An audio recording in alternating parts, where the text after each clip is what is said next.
Bruno Thalès observait la ville à travers les immenses fenêtres en verre de son penthouse, le reflet des lumières de Noël clignotant en silence sur le marbre poli. C'était la veille de Noël, et comme toutes les années précédentes, la mansion était trop silencieuse. Le dernier employé était parti quelques minutes plus tôt, et l'écho de la fermeture du portail électronique semblait marquer le début d'une nouvelle nuit solitaire.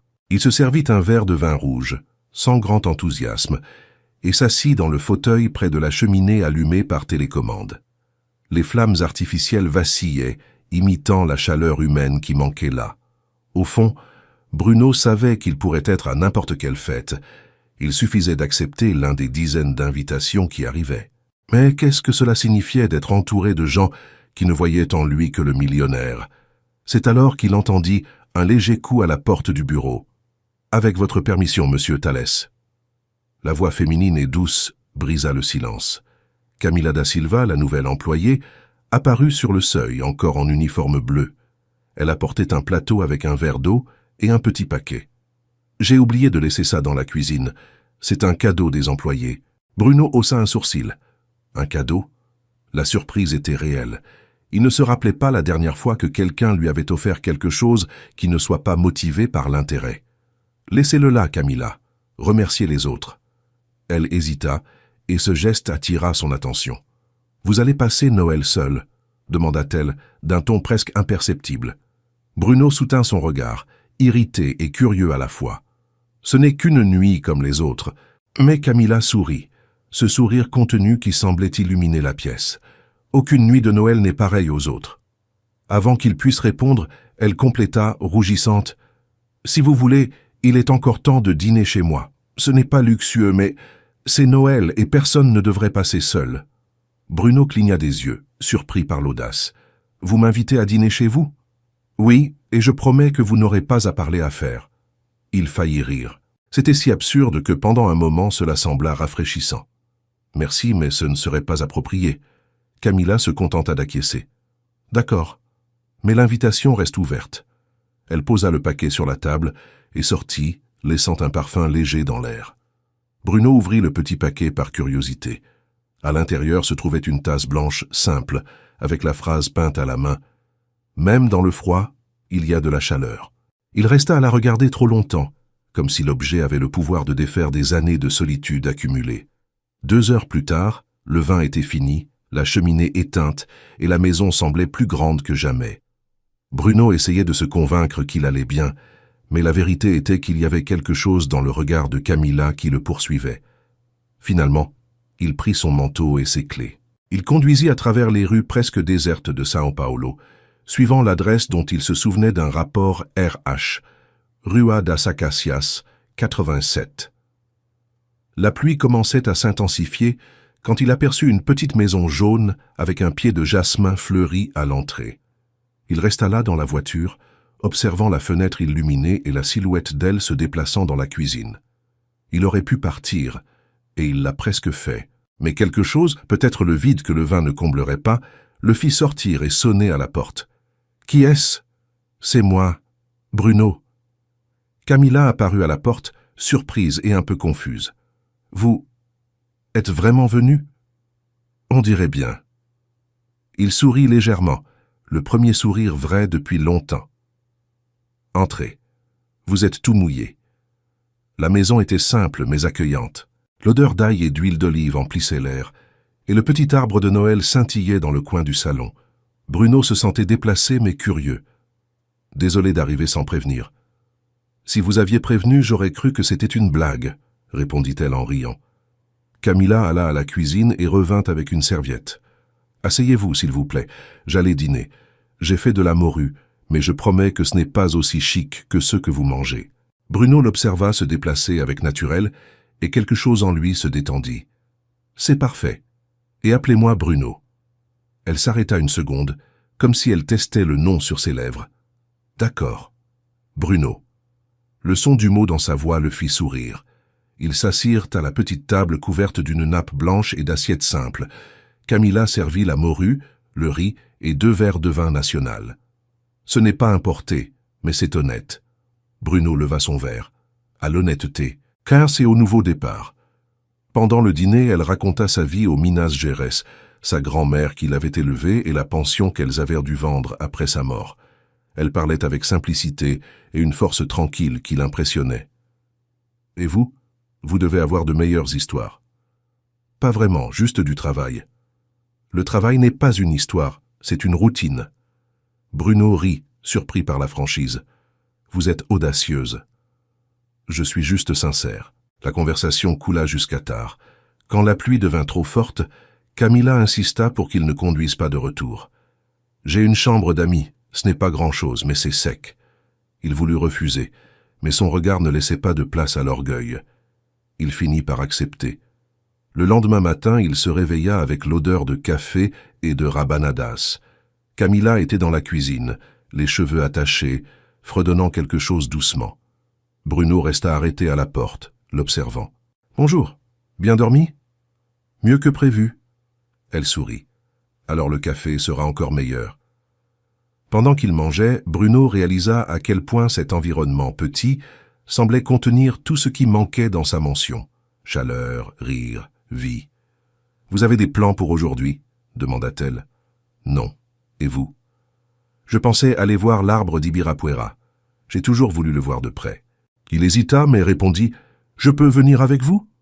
Camilla leva les yeux, surprise. « Bien sûr, mais sans chauffeur et sans costume. » Bruno rit. « Je promets de me comporter. » À 10 heures du matin, ils étaient au parc, marchant côte à côte. Camilla regardait tout comme si c'était la première fois, et d'une certaine façon, c'était le cas. Lui, habitué à voir des chiffres et des affaires partout, pour la première fois, ne voyait que le moment. « Saviez-vous que je n'étais jamais venu ici sans engagement de travail ?» confia-t-il. « Alors aujourd'hui est votre première vraie promenade. » Ils s'arrêtèrent près du lac. Un vendeur de pop-corn passa, et Bruno en acheta 2. « Vous m'observez » demanda-t-elle, amusée. « Oui. »« Et qu'est-ce que vous voyez ?»« Quelqu'un qui me rappelle comment c'était de vivre avant que tout devienne automatique. » Camilla détourna le regard, rougissante. « Ça sonne triste. Peut-être que ça l'était, jusqu'à hier. » Elle sourit et à cet instant, il sut que quelque chose avait changé pour toujours. Le soleil était déjà haut quand ils quittèrent le parc, marchant lentement vers la voiture. La légère brise de décembre rendait l'air agréable, et Bruno remarqua qu'il ne se rappelait pas la dernière fois qu'il avait passé autant d'heures sans regarder son téléphone. Camilla marchait à ses côtés, pieds nus, les chaussures à la main, riant de quelque chose qu'un enfant avait dit en passant. « Ça ne vous dérange pas de salir vos pieds ?» demanda-t-il, amusé. « On lave après.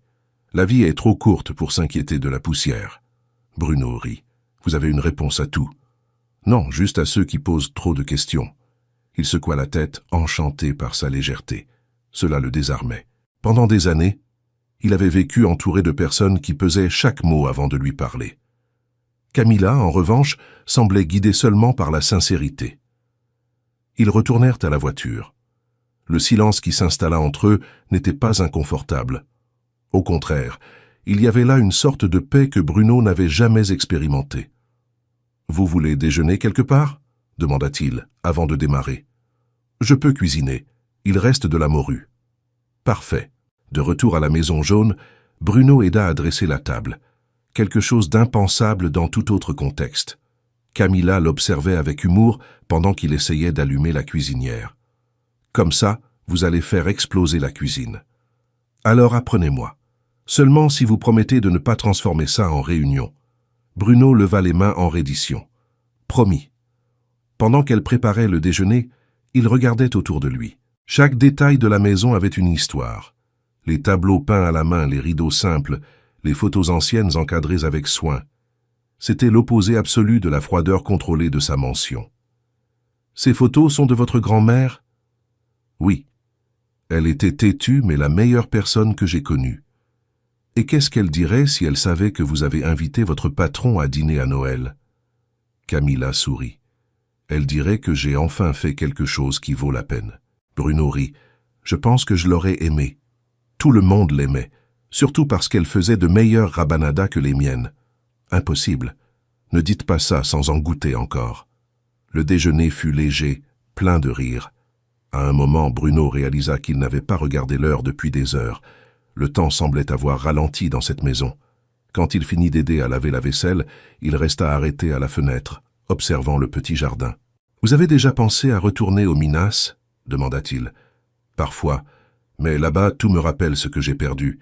Ici, au moins, je peux recommencer. »« Et qu'espérez-vous trouver ici ?» Camilla s'appuya sur le comptoir, pensive.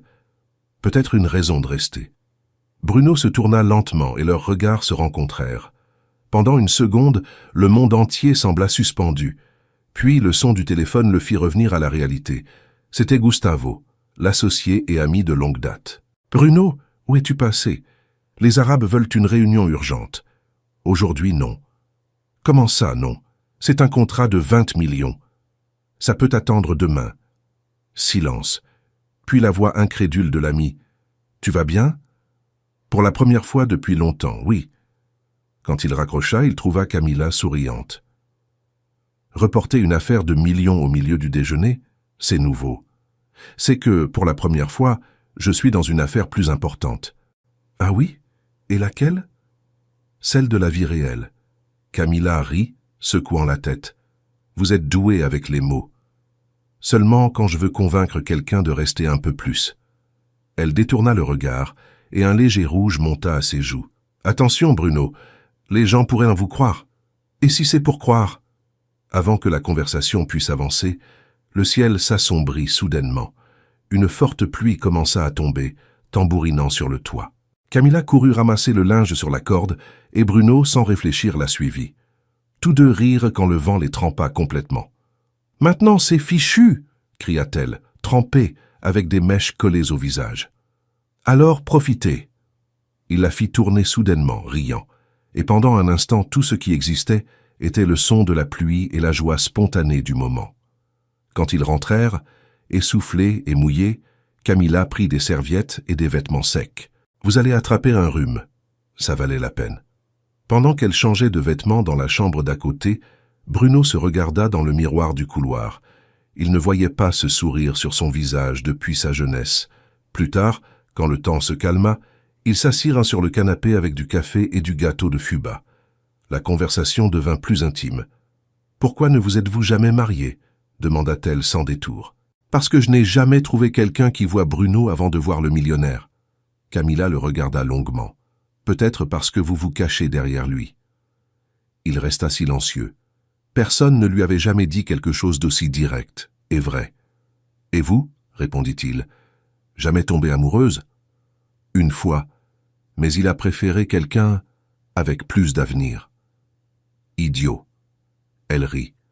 Peut-être, mais ça m'a appris que l'amour ne se mendie pas. L'horloge marquait 21 heures quand Bruno réalisa qu'il ne voulait pas partir. « Je peux passer demain, si vous promettez de ne pas apporter de tableau, seulement du dessert. » Dans les jours suivants, une routine inattendue naquit. Bruno apparaissait à la Maison Jaune presque tous les après-midi. Parfois, il apportait des fleurs, d'autres fois juste une bouteille de vin. Camilla l'accueillait toujours avec le même sourire. Dans la mansion, les employés commentèrent le changement. Le patron, autrefois inaccessible, saluait maintenant tout le monde avec gentillesse. La rigidité avait disparu de ses épaules. La veille du Nouvel An, Bruno prit une décision. Il entra dans le bureau et appela Camilla. « J'aimerais vous inviter à passer le réveillon avec moi. C'est un événement caritatif, mais je promets que ce sera léger. » « Un événement ? Bruno, je n'ai pas de robe pour ça. Laissez-moi m'en occuper. »« Non, je veux quelque chose que je puisse payer moi-même. »« Tiens, d'accord. Alors je laisse la voiture à 9 heures. » Elle rit. « Vous êtes têtue. Et vous, courageuse. » À 9 heures précises, il se gara devant la maison. Quand Camilla apparut, Bruno perdit le souffle. Elle portait une simple robe bleu marine, discrète, élégante, avec les cheveux lâchés sur les épaules. « Vous êtes parfaite. Et vous exagérez. » Pendant le trajet, elle gardait les mains entrelacées sur ses genoux, nerveuse.